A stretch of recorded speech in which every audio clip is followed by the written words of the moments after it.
Hey, Mark here. How's everybody doing today? I'm going to be talking about Metallica Ride the Lightning. It's the 40th anniversary of this album. This is the second studio album released on July 27th, 1984 on Megaforce Records. The album was recorded in 3 weeks with Fleming Rasmussen at Sweet Silence Studios in Copenhagen, Denmark. The title was taken by a passage in Stephen King's novel, The Stand, which is a character uses a phrase to reference the execution by the electric chair. So that's how they, I guess, came up with the title name. Of course, we have James Hetfield on vocals and guitar, Lars Ulrich on drums, Kurt Hammond on guitar, and Cliff Burton on bass. Cliff introduced basic music theories to the band and had more input in the songwriting compared to the debut album, which is very cool. I do have the CD right here in front of me.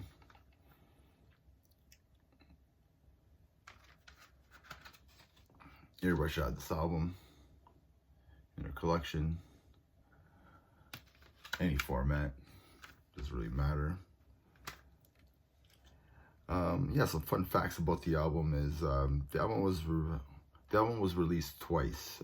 Once on Megaforce, and then the band signed to Elektra Records, and then they had their own release date after. Fleming never heard of Metallica before. He would end up producing Master of Puppets as well, and Injustice for All with the band. James almost didn't sing on this album, or they offered John Bush from Armored Saint, but he declined the opportunity because his band was doing well at the time. For Whom the Bell Tolls was inspired by Ernest Hemingway's 1940 novel with the same name, so that helped. Guess like For Whom the Bell Tolls, like that song. The song Fade to Black was inspired by a series of unfortunate events. The lyrics were pretty personal to James at the time. The band's gear was stolen prior to a show in January of 1984. I think Anthrax let the band use their gear for that show. And also another fun fact is the band doesn't really care for the song Escape, which I think it's a good song.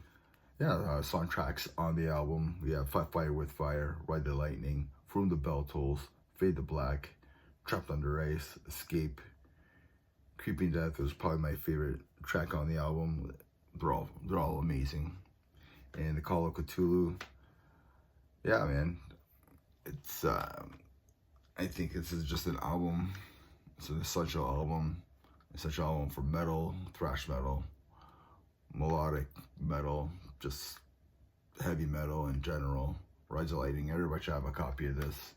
I saw one time at a record store or whatever, I saw some young 20-year-olds buying the vinyls of Ride the Lightning and Master of Puppets, so I thought that was pretty cool. So, the name still lives on and their music is they're still doing it, right? So let me know your thoughts about this album. Did you become a fan? Did you go to a record store at 1984 and buy this album? Let me know your thoughts. And remember, everybody, metal never dies. Cheers.